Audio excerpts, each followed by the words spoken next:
it's easy to fall into the trap of thinking, hey, I had a good idea and I need to make this work, because in the back of your mind, you're thinking, this is the last good idea I'm ever going to have. This is my only chance of success in writing, but it's not.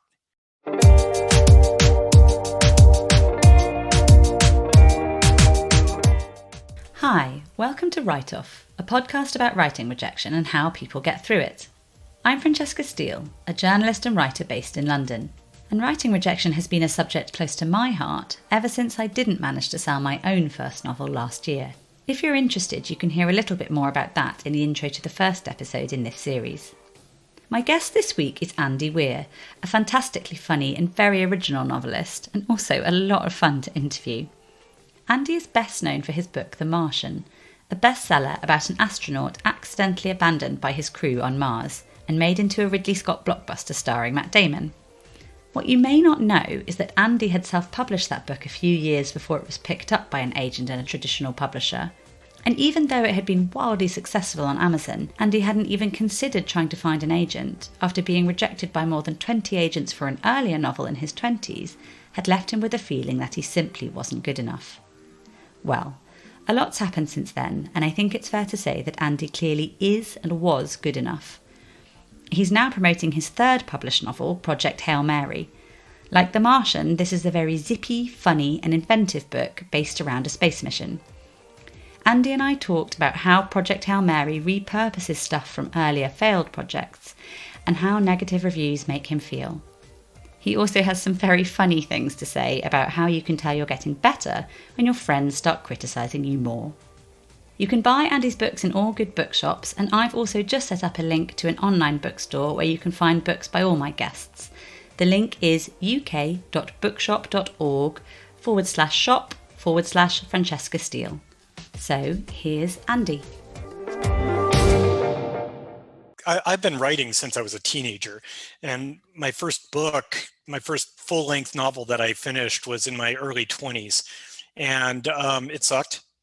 But and in fact, I knew it sucked. Like, I didn't even try to get that published. I was like, well, that was a learning experience, but was that the Theft of Pride? No, this was a different one called The Observer. I count myself very lucky that I wrote it and finished it before the days of the internet, really. Okay. So it's not out there. No one will find it. What was it about, and how long did it take you to write it? It took me maybe 2 years to write, on and off. And it was just basically this cookie cutter kind of dystopia, rebels fighting against a dystopian government kind of thing. The exact sort of story now that I despise and tell everyone to stop writing. Well, I have a very Star Wars obsessed son, so I do feel like I'm hearing that story on a repeat. But yes, yeah, kind of. It took you 2 years, and then what did you do with it, if anything? Nothing, because I knew that it wasn't very good. Like, I wrote it. I once I was done, I was like, okay, I finished that, and I didn't feel real good about it, but I was like, but hey, I finished a book. That was kind of cool. I finished a full-length novel. And I felt good about that. But I never tried to get it published. I didn't show it. I mean, I only showed it to like very few people. And what did they say? Did they tell you it was bad? They just said it was okay. They were courteous. Broadly speaking, when you start something and you're kind of a little bit better than average, you'll get a lot of praise from your friends. As you get better, those same friends will start comparing you to people who really do this for a living, and then they'll start telling you you suck. The truth is, you've sucked all along. Your friends are just taking it seriously now because you've gotten good enough that that it's reasonable to compare you to the real writers. That's interesting and terrifying, I think, for people who might be listening to this. If your friends suddenly shift from telling you it's fantastic to telling you suck, that probably means you have gotten better. I mean, I hope so. Okay, so you didn't do anything with that book. Right. And then what happened? I continued writing. I mean, so I was a software engineer this whole time. When I was a teenager, I wanted to be a writer and everything. And when it was time for me to choose a career, when I was going to college, so I'm like 18, and I'm like, well, what do I want to do here? I don't need to declare a major, but I mean, the requirements that I'm going to take are very different between computer science and lit, right? And so I decided I really want to be a writer, but I also really enjoy having regular meals. So I decided I'd be a software engineer. So I'm like, okay, I'm going for computer science. So I didn't take writing seriously as a profession. I wrote kind of for fun. Then in the late 90s, I got laid off from AOL when they merged with Netscape, to give you a sort of a, Jewel was on the radio. Britney Spears was very popular at the time. Anyway, so I got laid off from AOL, and I had a really good severance package. I ended up with enough money that I figured I could live for a few years without working. So I took 3 years off and I wrote my next book. What made you suddenly decide to take it seriously? I mean, other than you'd obviously suddenly gain the means to do that, did you suddenly realize the will to do that had been lurking there all along? I didn't suddenly realize it. I'd always felt like, hey, I really would like to be a writer, but I didn't have the time. And I mean, I would write on my own and stuff like that, but I didn't really have the time. But when you suddenly get a bunch of money, when you've been broke ass your whole life, you start thinking, well, what can I do with this? I could just save it. I could get a down payment toward a house, like stuff like that. But I decided, like, you know what? I've got enough money that I can go several years without having a job. So why don't I take a stab at writing? Now I can go full time. I can spend all day working on it or whatever. So over the next 3 years, I wrote a book. That one was Theft of Pride. And Theft of Pride, I felt like I unlike my previous one, The Observer, I felt like Theft of Pride was good. And so I set to work trying to get a literary agent. And just like everybody else, I got just rejected across the board. It was a little harder back then because back then you had to buy a writer's guide and look up the addresses of the literary agents and write cover letters and stuff like that. Nowadays, most agents have ways for you to submit online. But yeah, it was just rejection after rejection after rejection. How many agents do you think you sent to? Probably on the order of 20. And back then, I don't know if it was true, but the conventional belief was that you should only talk to one agent at a time. So you'd pitch your stuff to an agent, then wait for the rejection letter, then pitch to the next agent. Wow. So that's a really long process then to get Yep. through. And also at the time, science fiction was in the 90s, early 2000s. Science fiction was sort of a pariah in the literary world. Like I remember the writer's guide would say, like, okay, here's the agency, here are the agents, and here are their comments. They'd say, like, oh, we take this, we don't take that, we don't do this, we do that. And like so many of them said, we don't do science fiction. I remember one of the entries in the writer's guide for an agency said, we do all forms of fiction except science fiction and Satanism. I'm like, oh, come on. Is Satanism a literary genre? Yeah, I was also kind of surprised to learn that Satanism is a literary genre. But what was the feedback like, if you can cast your mind back to those 20 rejection slips? What sorts of things were they saying? Well, most of them are just form rejections and they don't give you any information at all, right? Which really sucks. But some of them were very helpful, and they were legitimate complaints about the book. Like they said, like, well, this book doesn't, some of them were vague, like, oh, this book lacks zing. But some of them were things like, okay, it has sort of a meandering storyline. The pacing is off. The middle act is really slow. These characters are all fairly two-dimensional, and they were right. I mean, this was only my second novel, right? They were right in their criticisms of it. One nice thing, though, is being a neurotic kind of self-loathing person, I don't get defensive when I receive criticism. I tend to believe it and get really introspective. So while that maybe makes me a little sensitive, it also means that I don't think that my work is like perfect and I refuse to take criticism. I'm kind of the opposite. Also, being a software engineer for so long teaches you that you're never getting it right. at first, right? That makes sense. But at the same time, it sounds like, you'd always wanted to be a writer, and you'd sometimes put that on the back burner, but you'd been writing short stories and little comic books and things like that for a long time. And this is your second book. Yeah, it felt bad. To productively internalize that feedback, but was it a depressing time, or yes. How did you handle it? It was not. You say I productively internalized that feedback. I'm not sure productively is correct. I would just say I internalized it. Like I took it to heart, but at first my feeling was I suck at writing and I will never be good at it. It's really rough for me. I mean, rejection hurts, and I'm particularly sensitive to it. I'm a very insecure guy. And so it was definitely hard for me. I mean, I know the struggle, believe me. Anyway, one of the other bits of feedback I got from Theft of Pride, which I thought was kind of useless, was it said, there aren't enough characters. And I'm like, what? There were actually really only 4 characters that mattered in the whole book. So it's true, it had a small cast, but I was like, how do I fix that? So I was joking around with my friends about, I'm going to go to every 5th paragraph and add Bob was there too at the end. Call that a day.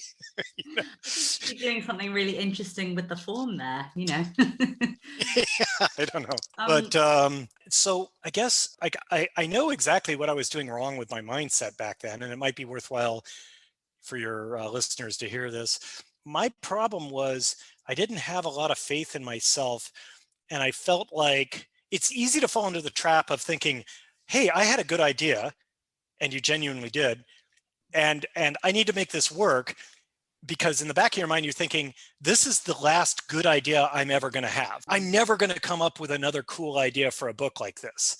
And so I need to make this work. This is my only chance of success in writing. Even if I don't become wealthy, I at least want people to enjoy it. And this is my only hope. But it's not. You came up with that idea. You can come up with others. I don't think it's possible for anyone anywhere to just have one idea that's good. If you came up with an idea that motivated you yourself enough to write a book, then that's a pretty good idea. Maybe you didn't execute it well.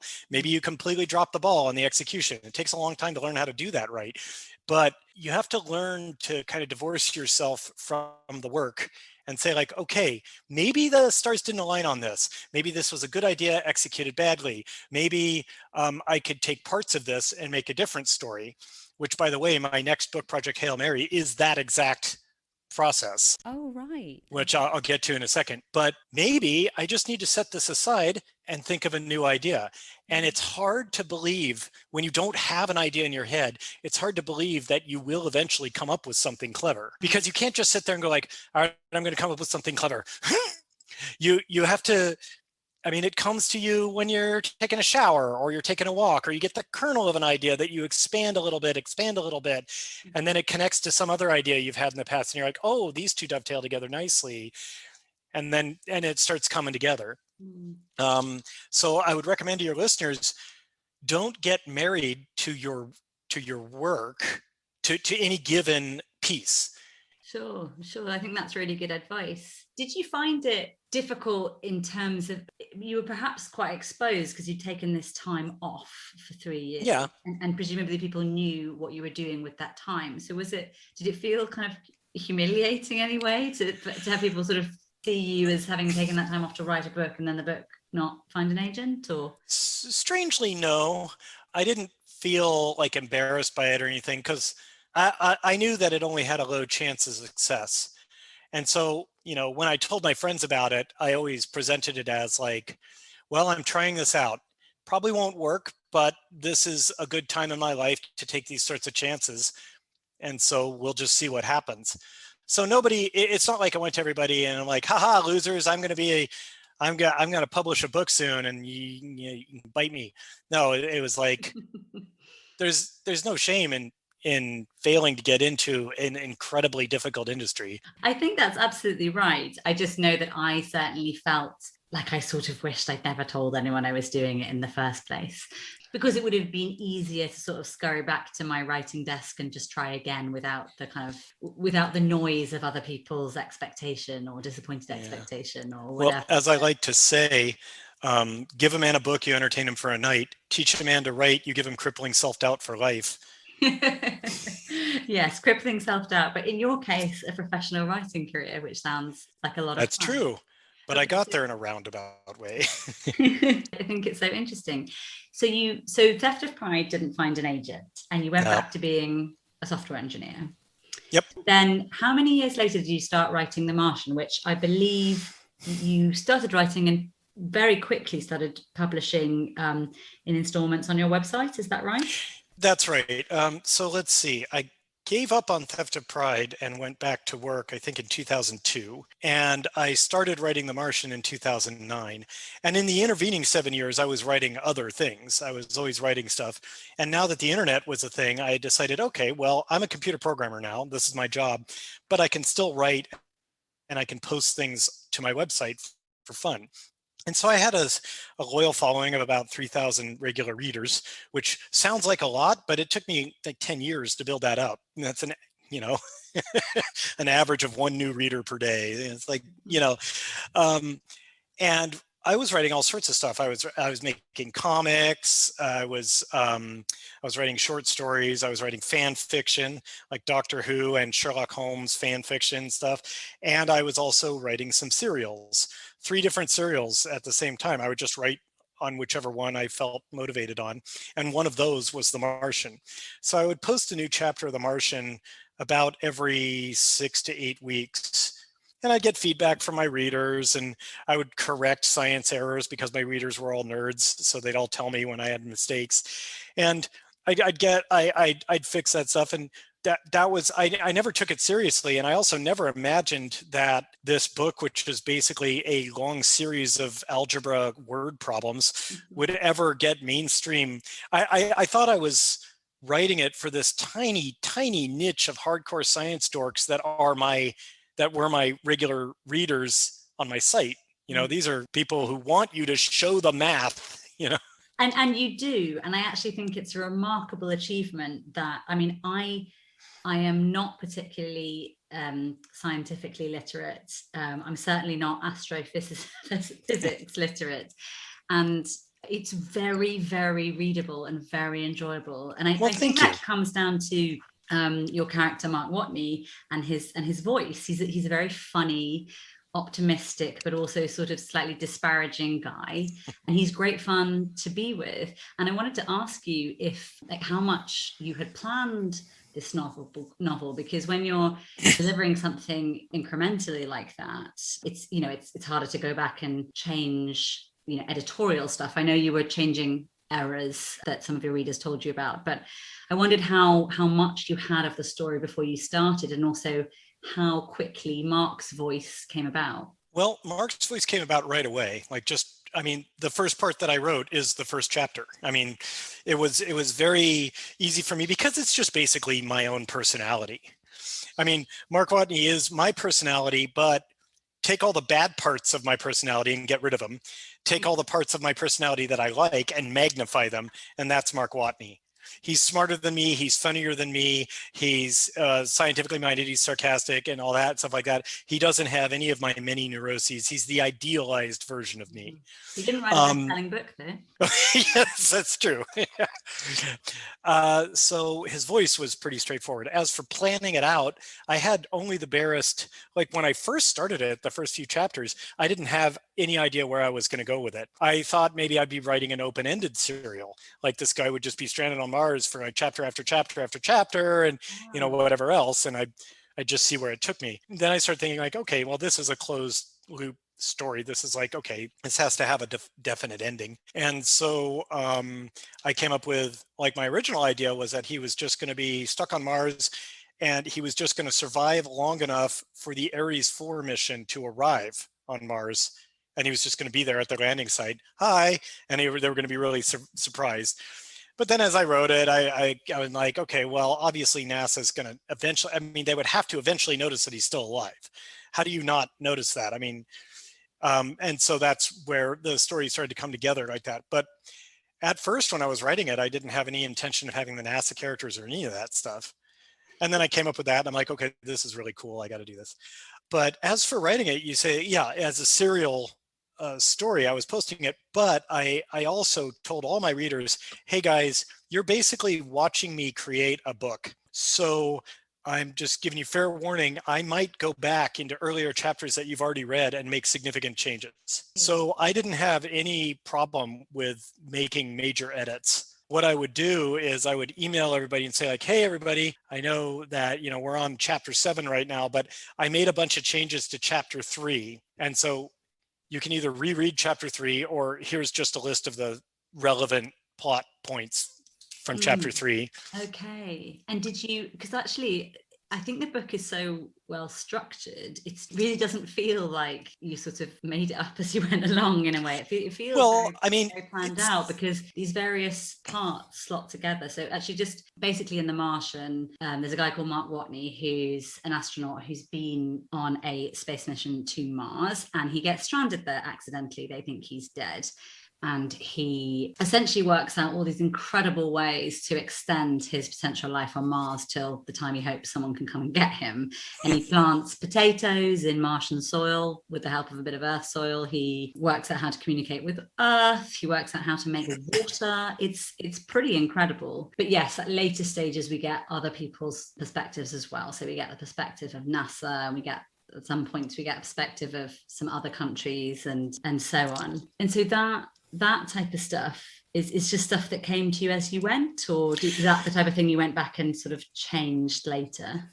It came to me as I went, but also it may look like everything fits together well, but of course in my earlier revisions, I had to go, okay, I've decided to go this direction, so now I need to prep for that event with some earlier exposition to the reader and stuff like that. So it's not like it just flowed out of me in one continuous stream. I always had to go back and make a lot of changes. And had you done masses of research before you started? Because you're scientifically minded, but you're not an astrophysicist. Correct. So yes, I did a ton of research while writing it. And indirectly, I did a ton of research before writing it, but not for the book, just because I'm that kind of guy. I really enjoy the space program and learning about it. It's something that's very, very interesting to me. So I started off with much more than a layman's knowledge of it. How did you fit that around your normal job? Because at this point you were working again, right? Yes, I had in 2009, I lived in the Boston area, and I had moved there from California, which is where I'd lived my whole life before that. And I didn't have any friends there. I had moved there for a job, and I didn't have any friends there, so I didn't really have anything to do with my life when I wasn't at work. So I guess the secret to getting a novel done is to have absolutely no social life whatsoever. That sounds great. That sounds so useful.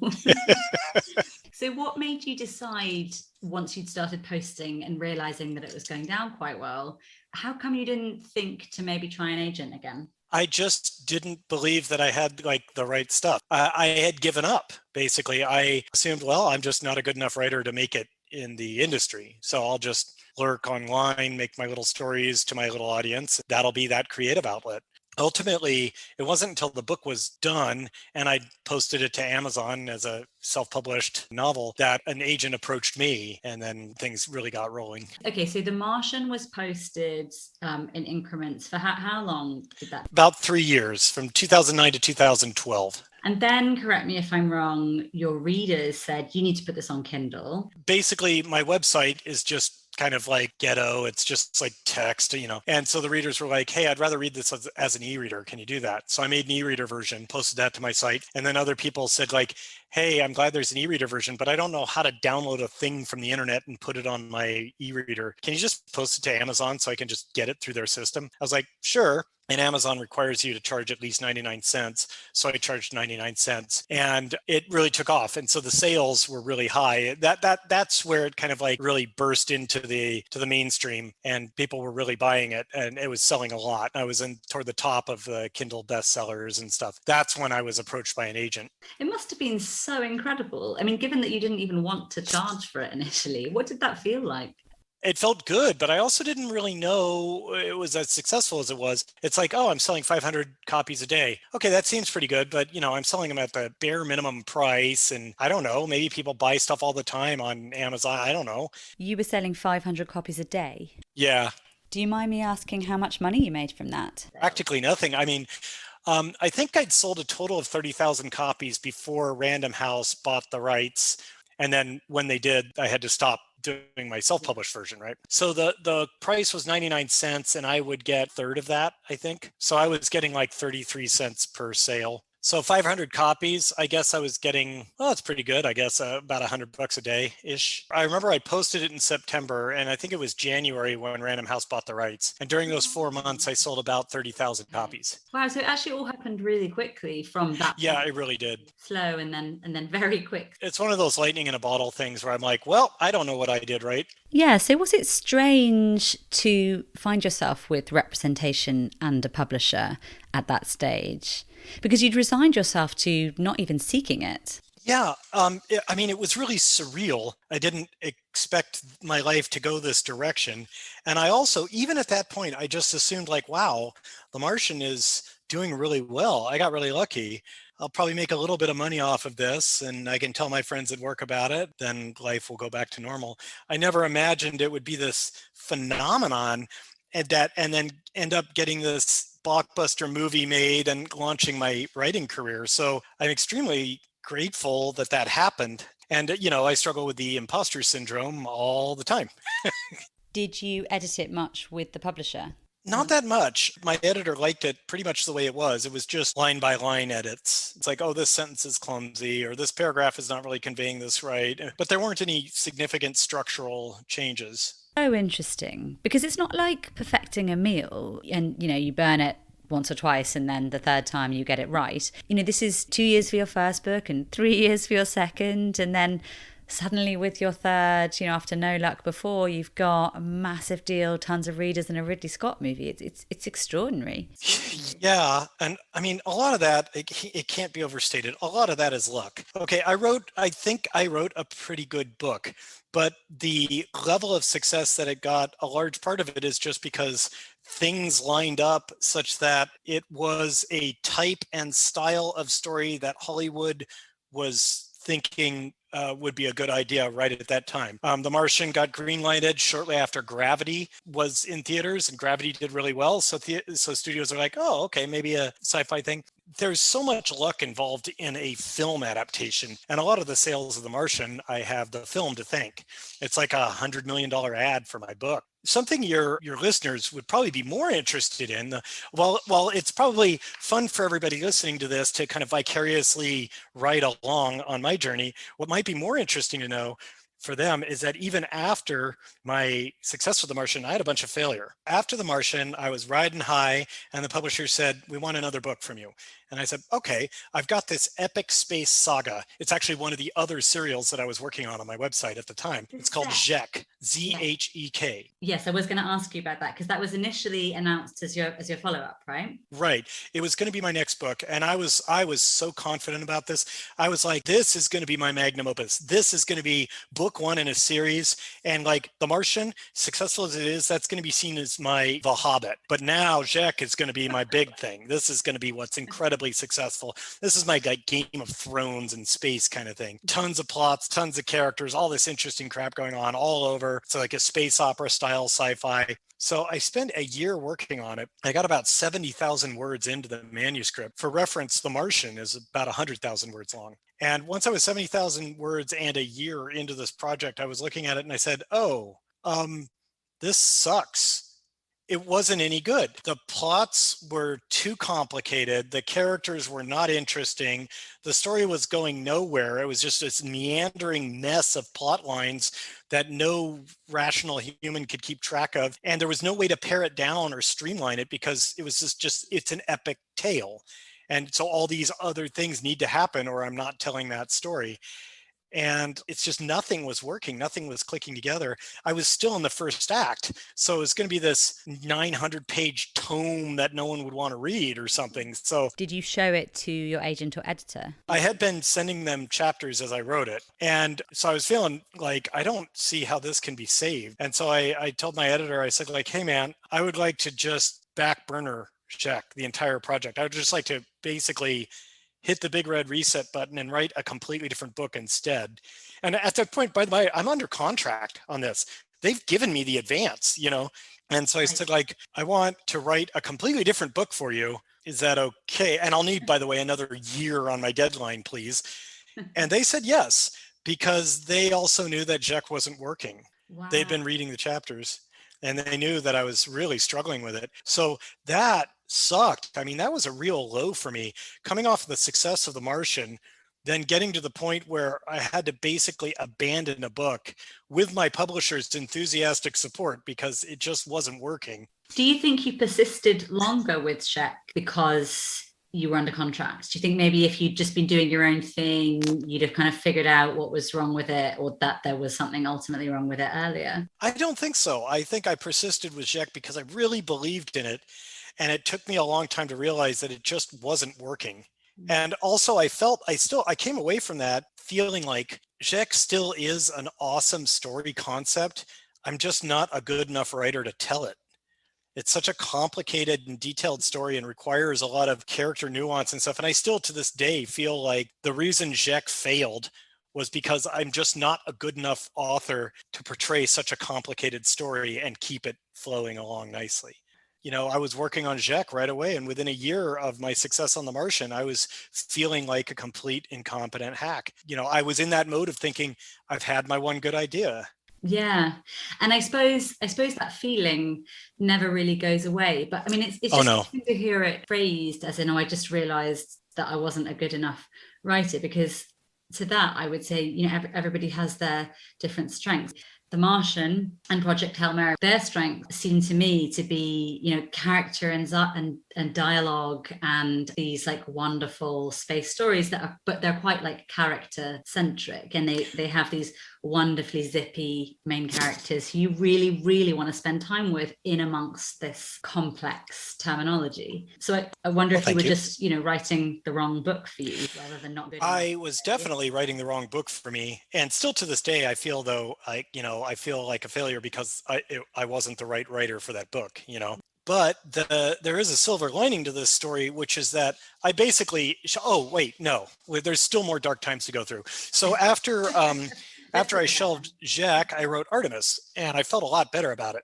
And Artemis, it's a cohesive story. I thought it was good, and I was thinking I was going to launch. I mean, I wasn't writing for it, but in the back of my mind, I was thinking Artemis itself, a city on the moon with a lot of interesting people in it, that could be a setting for a whole series of books. Yeah. I had ideas to write mini books that take place in that city with different main characters every book and stuff like that. And I thought for sure this would be, once again, I thought like, okay, this will be my thing. Like I'll be, Artemis, I wanted Artemis to be my Discworld, right? I wanted it to be like, oh, this is my little playground, and I can build it up book after book after book, and it'll get more rich and detailed. And somebody who's a minor character in this book is the main character in another book. So when you're reading the book where he's a minor character, the whole world will just seem so rich and detailed because you're like, oh, I know that guy's entire history because I've been reading all these books. But Artemis didn't get nearly the good reviews that The Martian did.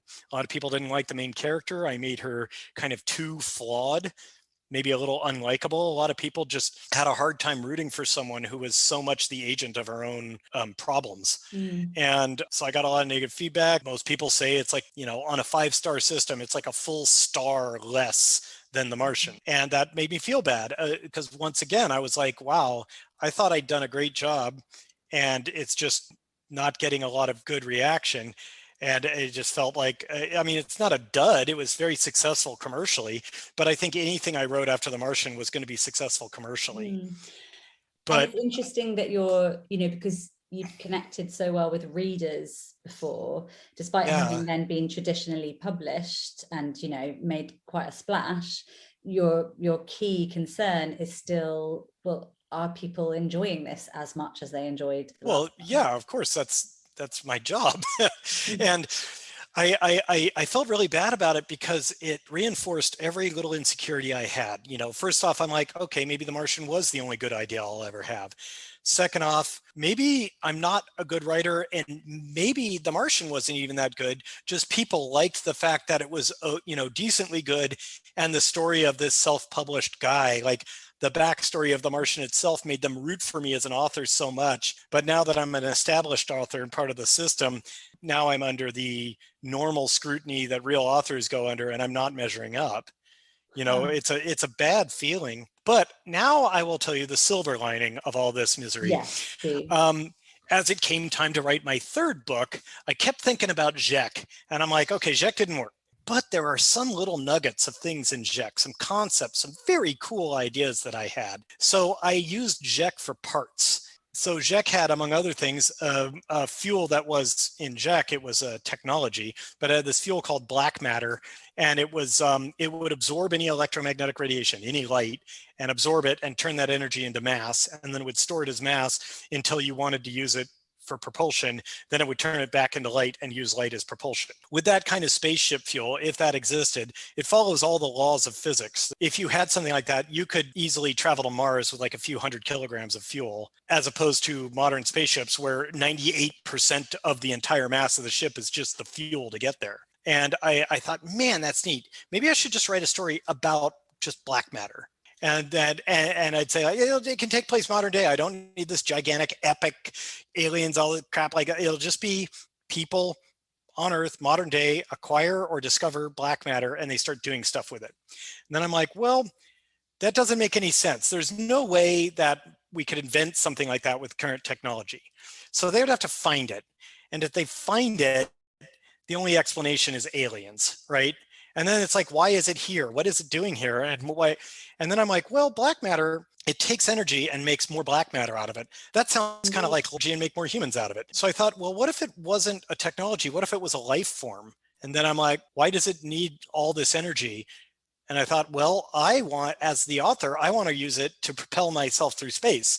So maybe that's what this life form needs it for. I'm like, okay, so it's an alien life form that can travel through space. It's a microbe. Okay, why does it travel through space? And where does it get all that energy? And I'm like, oh, it doesn't live on planets, it lives on stars. So I thought like, oh, okay, this is just like some organism that lives there. And I was imagining, okay, so imagine humans got a hold of some of that, and then we could breed it up in farms and use it. And this maybe is another story about Mars or something. And then I'm like, but they'd have to be really careful not to let any of it get into our sun, because then it would breed out of control and that'd be a disaster. We can't have that. And I'm like, wait a minute, of course we can have that. Disasters are where stories come from. That's what we have. Okay, forget all that other crap. New plan. This microbe is only discovered because it's destroying our sun. There we go. Now we have an existential threat to humanity, and the existential threat itself gives us interstellar spacecraft fuel. So that was the click. I never cease to be amazed at how stories evolve like this, from little nuggets that expand in the wrong way and then get drawn back in and then expand in a different way. It's fascinating. Oh, thank you. And so that was, and then I'm like, okay, now we're getting somewhere. And also the character of Strat, she is probably one of the three most important relevant characters in the book. And she's kind of the person in charge of creating and building the Hail Mary and finding a way to save humanity. And she's a no-nonsense person who has been put in charge of literally saving the world. And that character, a character very much like that, was in Jek. I took her and made her a principal character in Project Hail Mary. So I just kind of plucked a couple of really good things out of Jek and left all the crappy stuff behind. And so there is, kind of a happy ending to the story. I feel very confident about Jek, and I don't feel confident about anything. So I feel like, I'm sorry, not Jek, Project Hail Mary. Yeah. I feel like it's going to do well. I feel like people are going to like it, and I feel like I made a good, cohesive story. That story came from the failure of Jek. It's interesting to hear you be repeatedly self-deprecating, because one of Mark Watney's key qualities in The Martian, and I am aware that you are Andy, not Mark, but one of his key qualities is that he is insanely optimistic. I mean, rarely does he pity himself. He very occasionally thinks of how things must be down on Earth for his parents, thinking he's dead. But he's mostly just interested in figuring out how he might survive. Very occasionally he thinks, I'm completely fucked. I think you say one chapter, and then you begin the next chapter with, okay, I was having a bit of a tantrum. I'm okay now. Yeah. And it's actually a very clever way to end and begin chapters. Thank But you. he is not self-deprecating. And actually, I wondered when I was rereading bits of The Martian before this interview whether you have this quality that he has, which is to see the bright side of things and to just plow on. I would say yes. I am a very optimistic person, especially when it comes to large scale humanity. Like, I honestly think that humanity is awesome and we're constantly making the world a better place for everyone. Pick any year in history, then imagine the year 100 years before that. Which one of those 2 years would you rather live through? You will almost always prefer the more forward year, right? Mm-hmm. And that is because as a species, we make the world a better place constantly. I've Yeah. also been told that one of the translators for Project Hail Mary, I think it was French, made a whole bunch of lists of like questions and comments and stuff like that. It's like, oh, this is like an English language idiom, so we're going to change it to this other thing, just so you know. And oh, and this character is French and speaking French, so we're going to change him. We'd like to change him to be some other nationality, so that the language that our readers see is a genuinely different language than French, because that won't work, Yeah. and stuff like that. But one thing is there's a part of the book where someone says, oh, well, even if this project works, I mean, Earth is going to have to go through like 26 years or so of reduced sunlight and massive like potential food chain collapses and maybe, even famine and stuff like that. And another character says like, well, humanity has overcome some pretty big stuff in the past. We'll get through this too. Right. Mm-hmm. And the translator just kind of like highlighted that part of the text and said American. just like just, That is funny. I guess Americans are seen as optimistic. Yes.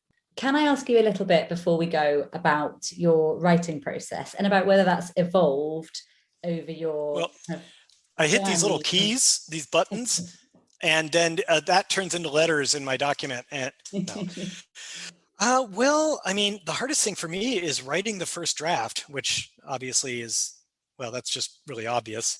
But like, I really, really enjoy the research. I love doing the research. I love figuring out the plot, the actual writing of the first, and I love editing. I love the editing process. But writing the first draft is just the hardest part. It's a lot easier to paint a house than it is to build a house. Right. Mm-hmm. Yeah. Well, one thing I tell to authors is imagine you weren't an author. Imagine you were a sculptor, right? And you're driving along one day and you see this perfect piece of marble out in the middle of a field.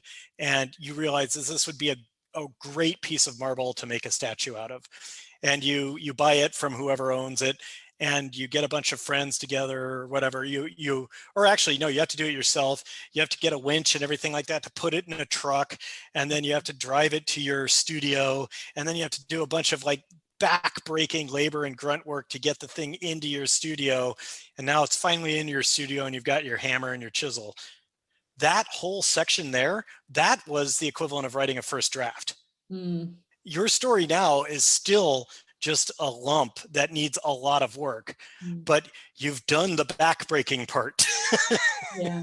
Did you feel that anything positive came out of either rejection or your experience of, say, Artemis not doing as well as you hoped? I mean, any of these negative experiences? Well, the only positive thing is this begrudging positive acknowledgement that, it made me a better writer because I pay attention to the feedback from the readers. It's important to me, especially people who didn't like it. There's no way, you're never going to please everyone. There's always going to be a group of people who just aren't into the sort of stuff you write. So it's not the right attitude to go like, oh, this one person didn't like my book, I must work tirelessly until they do. No, but if you see trends in the feedback, then that probably means it's something I should listen to and pay attention to. And so I learned things from Artemis. The biggest lesson I took from Artemis was your character can be flawed, but if they're too flawed, then the reader will kind of stop rooting for them. Mm. So it's okay to make somebody flawed as long as you don't make them unlikable. Yes, I suppose we always need to be able to root for someone to some degree, don't we? Okay, so last but not least, Andy, apparently you have a fear of flying, which seems unusual for somebody who writes almost exclusively about space travel. I write about brave people. I'm not one of them. You have to realize it has nothing to do with logic or common sense. I know that planes are incredibly safe, much safer than any other form of travel, but I'm still just terrified. And whenever I'm doing events or whatever, I just make sure everybody knows, hey, if I need to travel by air to get to your event, I have to show up the day before because I'm going to be a zombie the whole day that I fly because I took all these pills. By the way, these are prescribed by a doctor. This is not from like the guy on the corner. Of course. Did you go in the end to see The Martian being made? I did not, because they shot it in Budapest. Right. And I didn't want to fly there. Did you go to the premiere? Yes, I did. NASA invited me to Johnson Space Center in Houston to do a bunch of VIP tours, hang out in the mission control room, meet astronauts and stuff like that. And I'm like, I have got to go to this. And I'm like, okay, I'm going to find out a way to fly. So what really motivated me to fly was the reward of being able to spend a week, spending all day going to different parts of NASA's main campus. And that was awesome. It was absolutely worth it.